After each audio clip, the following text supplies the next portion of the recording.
ஒரு நாட்டோட ராஜாவோட பிள்ளைங்கள்லாம் பார்த்தீங்கன்னா, அவங்க நெனச்ச நேரத்தில அப்படியே அசால்ட்டா வெளிய கிளம்பி போயிற முடியாது. அவங்க வெளிய போகணும் அப்படின்னா, 1008 ரூல்ஸ வந்து அவங்க ஃபாலோ பண்ண வேண்டியது இருக்கு. இந்த மாதிரி ராஜ ட்ரெஸ் தான் போட்டுட்டு போணும், இந்த மாதிரி காவலர்கள கூட்டிட்டு போணும், அந்த மாதிரி நெறையா வந்து சட்டதிட்டங்கள அவங்க வந்து ஃபாலோ பண்ண வேண்டியது இருக்கும். இதே மாதிரி நம்மளோட வாழ்க்கையில நம்ம இயேசப்பாவோட பிள்ளைகளா, இந்த உலகத்த ஆள்ற ராஜாவோட பிள்ளைங்களா இருக்கிற பட்சத்தில, நம்ம என்னென்னலாம் ரூல்ஸ் ஃபாலோ பண்ணலாம்னு பார்க்கலாமா? 1 தீமோத்தேயு 6:11 பாருங்க, நீயோ தேவனுடைய மனுஷனே, இவைகளை விட்டோடி நீதியையும் தேவ பக்தியையும் விசுவாசத்தையும் அன்பையும் பொறுமையையும் சாந்த குணத்தையும் அடையும்படி நாடுன்னு வேதத்தில் போட்டிருக்கு. ஆமாங்க, இவைகளை விட்டோடினா இதுக்கு முந்தின வருஷத்தில் பண ஆசை, அந்த மாதிரி உலக பிரகாரமான ஆசைகள்லாம் ஒன்று ஒன்றா மென்ஷன் பண்ணியிருக்காங்க. இந்த மாதிரி உலக பிரகாரமான ஆசை தேவை எல்லாவற்றையும் விட்டுட்டு நம்ம வந்து நீதியையும் தேவ பக்தியையும் விசுவாசத்தையும் அன்பையும் பொறுமையும் சாந்த குணத்தையும் அடையும்படி நம்மளை வந்து சப்பா சொல்கிறாருங்க.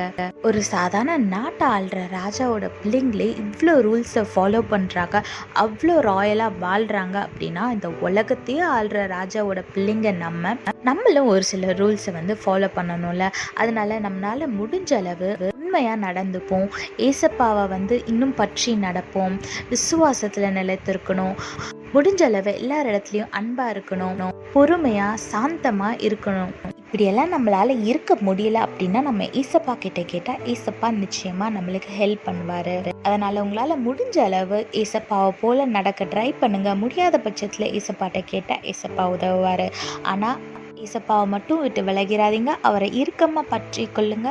ஆசீர்வாதமான வாழ்க்கையை வாழுங்க. கர்த்தர் உங்களோடு கூட இருந்து உங்களை ஆசீர்வதித்து பாதுகாத்து வழி நடத்துவாராக. ஆமென். When the children of the king wants to go outside, they cannot just go like that. They have to follow many rules. They have to wear a proper clothes and they have to take the guards with them. Likewise, we are the children of the king who rules the world. So we also have some rules to follow. Look what the Bible says in 1 Timothy chapter 6 verse 11.